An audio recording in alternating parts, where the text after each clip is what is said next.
To my channel CTET unique world. आज मैं लेके आई हूँ आपके सामने हिंदी पेडागोजी के महत्वपूर्ण प्रश्न। शुरू करते हैं।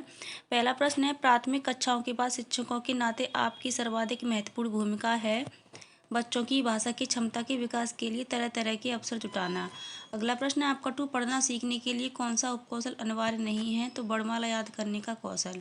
अगला प्रश्न है आपका 3, भाषा और विचार के संबंधों की चर्चा में अग्रणी हैं आपके चॉम्स्की।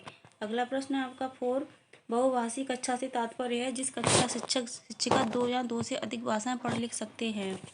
अगला प्रश्न है आपका 5, भाषा शिक्षकों के संदर्भ में रखकर देखने की आवश्यकता है? तो बहुभाषी। अगला प्रश्न है आपका 6, कौन सी गतिविधि श्रवण एवं भाषण कौशल के विकास के लिए सर्वाधिक उपयुक्त होगी? कहानी सुनकर उस पर बच्चों की प्रतिक्रिया जानना।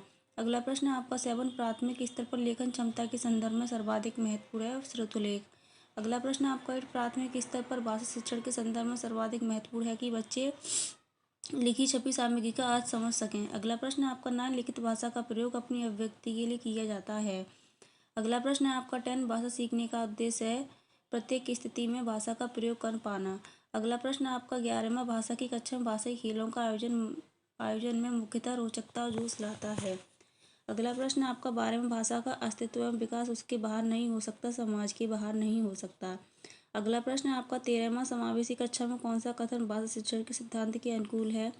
बच्चे अपने अनुभवों के आधार पर भाषा के नियम नहीं बना पाते। अगला प्रश्न है आपका 14वां, विद्यालय कक्षा में समृद्ध भाषाई परिवेश से तात्पर्य है बोलने, सुनने, पढ़ने, लिखने के अधिक से अधिक अवसर। अगला प्रश्न है आपका 15वां, विद्यार्थी की भाषा संबंधी क्रिया के विकास का आकलन करने के लिए आपकी निर्भरता मुख्य रूप से किस पर निर्भर है? तो पोर्टफोलियो के अवलोकन पर। Thank you.